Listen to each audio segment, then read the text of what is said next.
ನಮಸ್ತೆ ಸ್ನೇಹಿತರೆ, ನನ್ನ ಹೆಸರು AC ಚೆನ್ನಪ್ಪ ಅಂತೇಳಿ.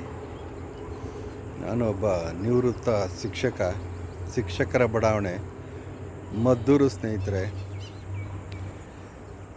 ಮದ್ದೂರಿನ ಶಿಕ್ಷಕರ ಬಡಾವಣೆಯಲ್ಲಿ ನಂದು ಒಂದು ಮನೆ ಇದೆ. 30-40ರಲ್ಲಿ ಒಂದು ಮನೆ. ನನ್ನ ಶಿಕ್ಷಕನಾಗಿ ಇದ್ದಂತಹ ಏನು ಒಂದು 30 ವರ್ಷ ಸೇವೆ ಮಾನ್ಯ ದಿವಂಗತ SM ಕೃಷ್ಣಾಜಿಯವರ ಶಾಲೆ ಸೋಮನಹಳ್ಳಿಲಿ ನಾನು ಶಿಕ್ಷಕನಾಗಿ ನಿವೃತ್ತಿ ಹೊಂದಿದ್ದೆ. 2023ರ ಮಾರ್ಚ್ 31ರಂದು ನಾನು ನಿವೃತ್ತಿ ಹೊಂದಿದೆ ಸ್ನೇಹಿತರೆ. ಅಲ್ಲಿಂದ ಈಚೆಗೆ ನನ್ನ ನಿವೃತ್ತಿ ಜೀವನ.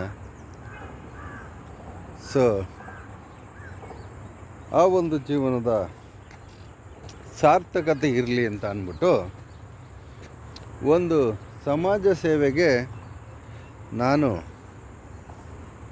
ಎಳೆದಿದ್ದೀನಿ ಸ್ನೇಹಿತರೆ. ನನ್ನ ಒಂದು ಸಮಾಜ ಸೇವೆ ಅಂದರೆ ಏನು ದೊಡ್ಡ ರಾಜಕಾರಣಿ ಅಲ್ಲ, ನಾನೇನು ಅಂತಹ ಖ್ಯಾತವಂತನೂ ಅಲ್ಲ.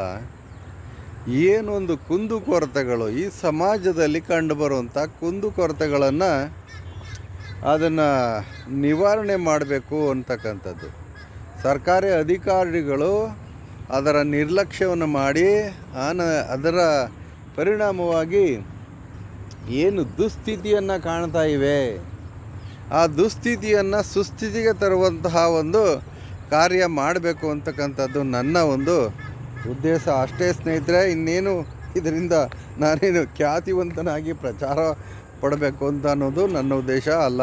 ನಾನೀಗ ಶಿಂಷಾ ನದಿ ಅಂಥೇಳಿ ನಮ್ಮ ಶಿಕ್ಷಕರ ಬಡಾವಣೆಯ ಪಕ್ಕದಲ್ಲೇ ಇರತಕ್ಕಂತಹ ಶಿಂಷಾ ನದಿಯ ಒಳಗಡೆ ನಿಂತಿದ್ದೀನಿ ಸ್ನೇಹಿತರೆ. ಇಲ್ಲಿ ನಡೆಯತಕ್ಕಂತಹ ಅನಾಚಾರಗಳು ಇವೆಲ್ಲ ಏನು ನಿರ್ಮಾಣ ಹಂತದಲ್ಲಿ ಇರ್ತಕ್ಕಂತಹ ಮನೆಗಳು, ಆ ಮನೆಗಳು ಪಾಪ ಏನು ಅವರು ಬೀಗ ಹಾಕ್ಕೊಂಡು ವೈರಿಂಗ್ ಮಾಡಿಕೊಂಡು ಬೀಗ ಹಾಕ್ಕೊಂಡು ಹೋಗಿರ್ತಾರೆ. ಈ ಕಳ್ಳಕಾಕರು ಇದ್ದಾರೆ ನಮ್ಮ ದೇಶದಲ್ಲಿ. ಕಳ್ಳರು ಭಾಳಷ್ಟು ಮಂದಿ ಲೂಟಿಕೋರರು ಇದ್ದಾರೆ. ಆ ಕಳ್ಳಕಾಕರು ಏನು ಆ ಕೇಬಲ್ ವೈರನ್ನು ಕಟ್ ಮಾಡಿ ಎಲ್ಲನೂ ಕಿತ್ಕೊಬಂದು ರಾತ್ರಿ ವೇಳೆ ತಂದು ಇಲ್ಲೆಲ್ಲ ಸುಟ್ಟು ನೋಡಿ ಸ್ನೇಹಿತರೆ. ಆ ಕರ್ಕಲು ಸುಟ್ಟು ಅದರಲ್ಲಿರುವ ಕಾಪರನ್ನು ಮಾರಾಟ ಮಾಡಿಕೊಂಡು ನೋಡಿ ಈ ಥರ ಎಲ್ಲ ಇಲ್ಲಿ ಹತ್ಕೊಂಡು ಉರಿತಾ ಇದೆ ಸ್ನೇಹಿತರೆ.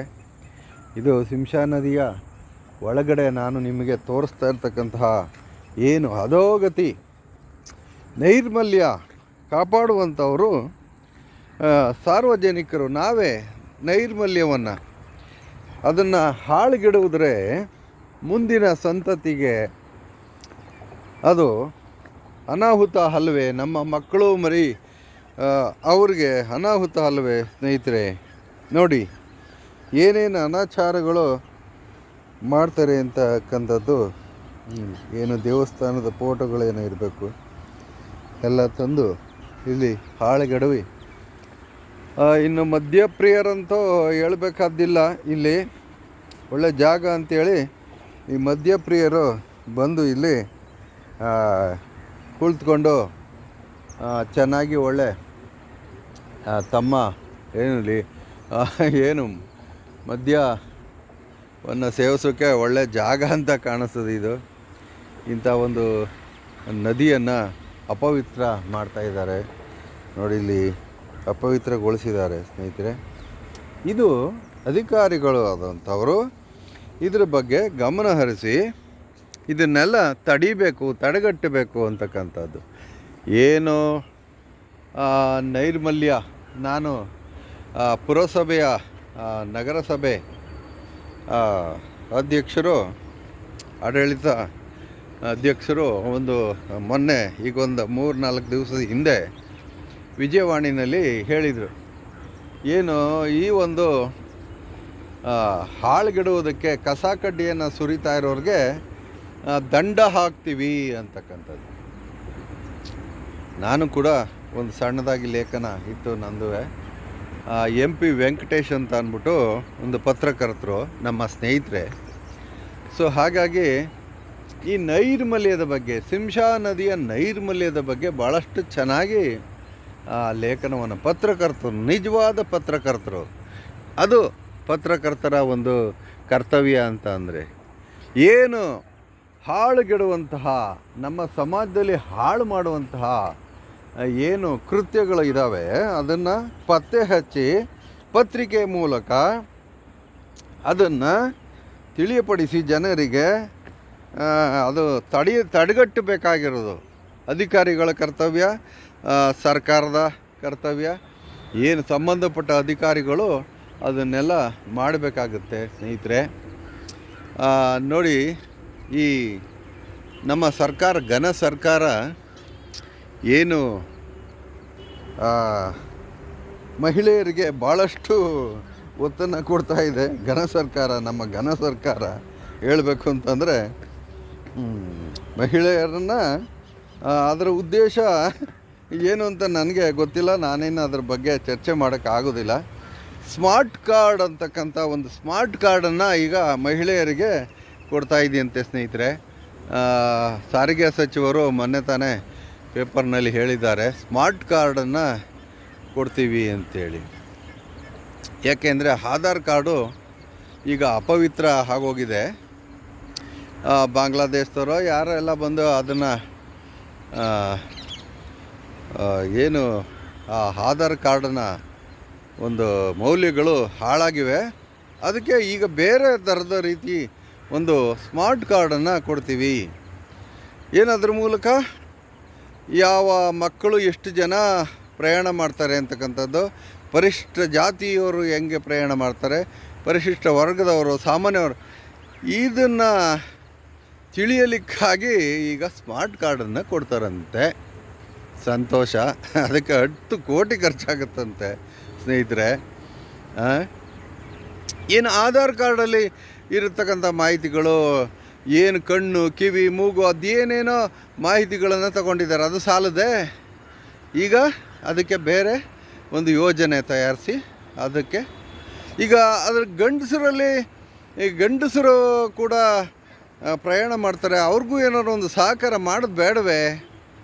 ಸಮಾನತೆಯನ್ನು ತರೋದು ಅಂತ ಅಂದಾಗ ಮಹಿಳೆಯರಿಗೆ ಒಂದು ಪ್ರತ್ಯೇಕವಾದಂತಹ ಈ ಅನುಕೂಲಗಳಿದಾವಲ್ಲ, ಇದು ಸರ್ಕಾರದ ಧೋರಣೆ ನಿಜವಾಗ್ಲೂ ತಪ್ಪು ಸ್ನೇಹಿತರೆ. ನನ್ನ ಪ್ರಕಾರ ಸಮಾನತೆ ಗಂಡಸರಿಗೂ ಕೂಡ ಒಂದಷ್ಟು ಕೊಡಿ ಸ್ವಾಮಿ.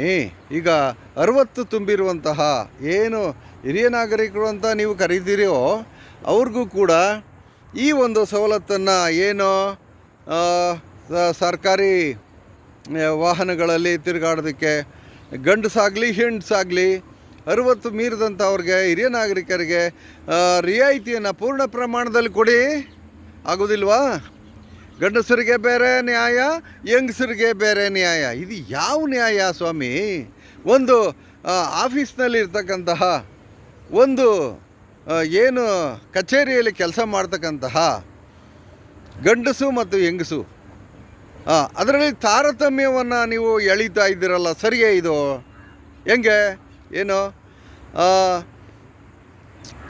ಈಗ ಮಹಿಳೆಯರಿಗೆ ಅಂತಲೇ ಅದು ಯಾವುದೋ ಒಂದು ರಜಾವನ್ನು ಕೊಡ್ತಾ ಇದ್ದೀರಿ. ತಿಂಗಳಿಗೆ ಒಂದು ರಜಾ ಅಂತೆ, 12 ರಜೆಗಳು ಈಗಾಗಲೇ ರಜಾ ಇದ್ದಾವೆ.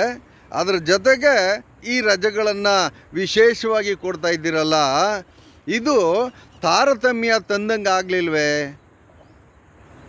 ಗಂಡಸು ಮತ್ತು ಹೆಂಗಸರ ಮಧ್ಯೆ ಇದನ್ನು ಈಗ ಅವ್ರಿಗೆ ಹೆಚ್ಚಾದಂಥ ಆಗಲಿಲ್ವೇ ರಜೆಗಳು? ಇದೇನಿದು ನ್ಯಾಯ? ಇದರಲ್ಲಿ ನ್ಯಾಯಯುತವಾಗಿ ಯಾರಿಗೆ ಸವಲತ್ತುಗಳು ಬೇಕೋ ಅಂಥವ್ರಿಗೆ ಸವಲತ್ತುಗಳನ್ನು ಕೊಡಿ.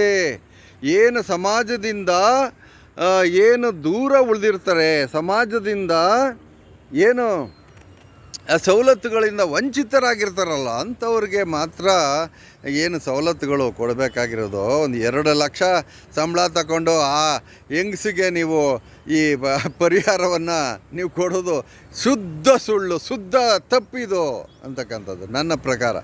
ಅವ್ರಿಗೆ 2 ಲಕ್ಷ ಸಂಬಳ ಬರುತ್ತೆ, ಅವ್ರಿಗೆ ನೀವು ಪ್ರಯಾಣ ಫ್ರೀ ಅಂತ ಹೇಳ್ತಿರಲ್ಲ, ಇದು ಇದು ನಿಜವಾಗ್ಲೂ ಒಂದು ರಿಯಾಯಿತಿ ಅಲ್ಲ ಸ್ನೇಹಿತರೆ. ನಿಜವಾಗ್ಲೂ ಸರ್ಕಾರ ಒಂದು ಘನ ಸರ್ಕಾರ, ಅದರ ಘನತೆಯನ್ನು ಉಳಿಸ್ಕೋಬೇಕು, ಗಾಂಭೀರ್ಯವನ್ನು ಉಳಿಸ್ಕೋಬೇಕು.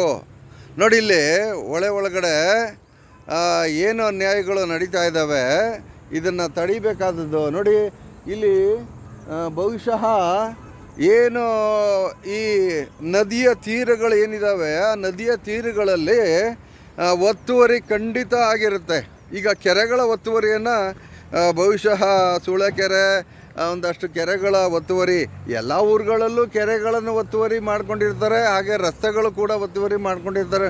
ಹೀಗೆ ಈ ಒತ್ತುವರಿಗಳನ್ನು ಕೂಡ ಏನು ಸರ್ಕಾರಿ ಜಾಗ ಇದೆ ಅದನ್ನು ಕಬಳಿಸಿರೋದನ್ನು ಅದನ್ನು ಮತ್ತೆ ಸರ್ಕಾರದ ಏನು ಸುಪರ್ದಿಗೆ ತಗೊಂಡು ಅದನ್ನೆಲ್ಲ ಬಿಡಿಸ್ಬೇಕು.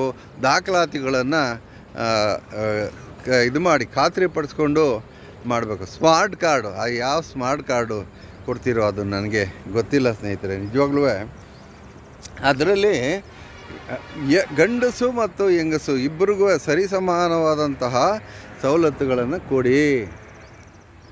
ಆಗ ಒಂದು ಸಮಾಜದಲ್ಲಿನ ಏನು ಒಂದು ಬಡತನ ರೇಖೆಗಿಂತ ಕೆಳಗಿರ್ತಕ್ಕಂಥವ್ರು BPL ಕಾರ್ಡ್, ಏನು BPL ಕಾರ್ಡ್ ಕೊಟ್ಟಿದ್ದೀರಿ, 3 ಕೋಟಿ 10 ಕೋಟಿ 20 ಆಸ್ತಿ ಇರ್ತಕ್ಕಂಥವ್ರಿಗೆಲ್ಲ BPL ಕಾರ್ಡು, ಅವರೆಲ್ಲ ಬಂದು ನಿಂತ್ಕೋತಾರೆ, ಏನು ಬ್ಯಾಗ್ ಹಿಡ್ಕೊಂಡು ಫ್ರೀ ಅಂತ ಇದು ಎಷ್ಟು ಇದು ಉಚಿತ ಅಂತ ಅನ್ನೋದು ನನಗೆ ಅರ್ಥ ಆಗೋದಿಲ್ಲ ಸ್ನೇಹಿತರೆ.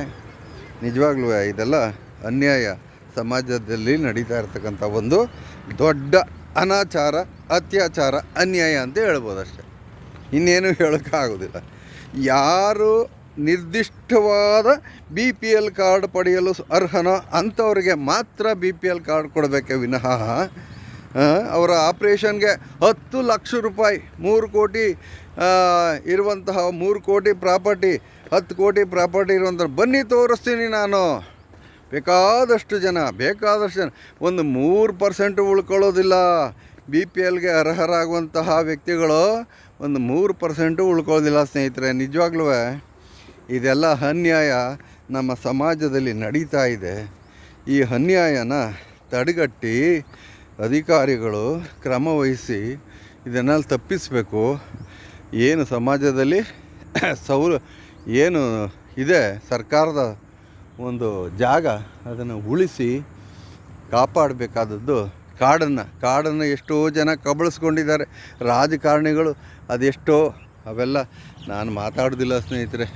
ನಿಜವಾಗ್ಲೂ ಇದು ನನ್ನ ಇವತ್ತಿನ ಅಂದರೆ 17/2/26 ಒಂದು ಮನದಾಳದ ಮಾತು ಅಂತ ತಿಳ್ಕೊಳ್ಳಿ ಸ್ನೇಹಿತರೆ. ನೋಡಿದು ಒಂದು ಏನು ನಮ್ಮ ಶಿಂಷಾ ನದಿಯ ಏನು ಒಂದು ಸೌಂದರ್ಯ ಹಾಳಾಗಿ ಎಕ್ಕುಟ್ಟೊಯ್ತಾ ಇದೆ.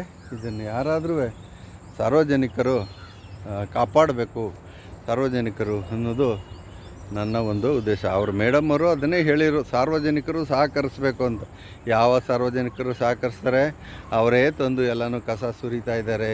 ಆ ಮುನ್ಸಿಪಾಲ್ಟಿ ನೀರು, ಕೊಲ್ಲಿ ಒಳಗಿಂದ ಬರುವಂಥ ಗಲೀಜು ನೀರು, ಆ ವೈದ್ಯನಾಥೇಶ್ವರ ದೇವಸ್ಥಾನದ ಮುಂದೆ ಕಚ್ಚಡ ನೀರು ನಿಂತಿದೆ, ಆ ನೀರನ್ನು ಮುಳುಗಿ ಹೇಳ್ತಾ ಇದ್ದಾರೆ ಭಕ್ತರು. ಇದು ಅನ್ಯಾಯ. ಇದನ್ನು ತಡೆಗಟ್ಟಿ ನಮ್ಮ ಜನನಾಯಕರು, ನಮ್ಮ ಜನಪ್ರತಿನಿಧಿಗಳು ದಯಮಾಡಿ ಇದನ್ನು ಕನ್ಸಿಡರ್ ಮಾಡಿ ನನ್ನ ಮಾತನ್ನು, ನನ್ನದೊಂದು ಯೂಟ್ಯೂಬ್ ಚಾನಲ್ ಇದೆ ಚೆನ್ನಪ್ಪ AC ಅಂತೇಳಿ, ಅದರಲ್ಲಿ ಪ್ರತಿನಿತ್ಯ ನಾನು ಮಾಡ್ತಾಯಿದ್ದೀನಿ. ಕೇಳೋರು ಕೇಳ್ಬೋದು, ನನ್ನದೇನು ಅಭ್ಯಂತರ ಇಲ್ಲ. ಇಲ್ಲೊಂದು ಲಿಫ್ಟ್ ಇರಿಗೇಷನ್ ಇದೆ, ಅದು ಕೆಲಸ ಮಾಡ್ತಾಯಿಲ್ಲ. ಅದನ್ನು ನಾನು ಹೇಳ್ತಾನೆ ಇದ್ದೀನಿ. 8-9 ತಿಂಗಳಾಗದೆ ಇಲ್ಲಿ ನೀರು ಸಲೀಸಾಗಿ ಕೆರೆಗೆ ನೀರು ಹೋಗಿ ಬೀಳ್ತದೆ. ಜಿಲ್ಲಾಧಿಕಾರಿಗಳು ಕೆರೆಗೆ ನೀರನ್ನು ತುಂಬಿಸಿ ಅಂತ ಅಧಿಕಾರಿಗಳಿಗೆ ಹೇಳ್ತಾರೆ. ಅವ್ರ ಪಾಡ್ಗೆ ಅವರು ಹೇಳ್ತಾ ಇರ್ತಾರೆ, ಜನ ಮಾತ್ರ ದಿನವೂ ನಾನು ನೋಡ್ತಾ ಇದ್ದೀನಿ. ಇದೆಲ್ಲ ಈ ಒಂದು ಸಮಾಜ ತಿದ್ದಬೇಕಾದದ್ದು ನಮ್ಮೆಲ್ಲರ ಕರ್ತವ್ಯ. ತಾವು ಯಾರೋ ಅನ್ಯತಾ ಭಾವಿಸಬೇಡಿ. ಹಾಗೆಯೇ ನೋಡಿ, ನನ್ನ ಚೆನ್ನಪ್ಪ ಆಲೂರು ಅಂತೇಳಿ ಫೇಸ್ಬುಕ್ಕಲ್ಲೂ ಇದ್ದೀನಿ. ಒಂದು 5,000 ಜನ ಫಾಲೋಯರ್ಗಳು ಇದ್ದಾರೆ. ನಿಜವಾಗ್ಲೂ ನೀವು ಮತ್ತೆ ಅದನ್ನು ಈ ಥರ ಏನು ಏನು ಕೊರತೆಗಳಿದೆ ಕುಂದು ಕೊರತೆಗಳನ್ನು ದಯಮಾಡಿ ಜನರಿಗೆ ಗೊತ್ತಾಗುವಂತೆ ಮಾಡಿ ಅದನ್ನು ನಿವಾರಣೆ ಮಾಡಬೇಕು, ಇದರ ಸೌಂದರ್ಯವನ್ನು ಹೆಚ್ಚಿಸಬೇಕು ಅನ್ನೋದು ನನ್ನ ಒಂದು ಕೋರಿಕೆ ಸ್ನೇಹಿತರೆ. Thank you so much.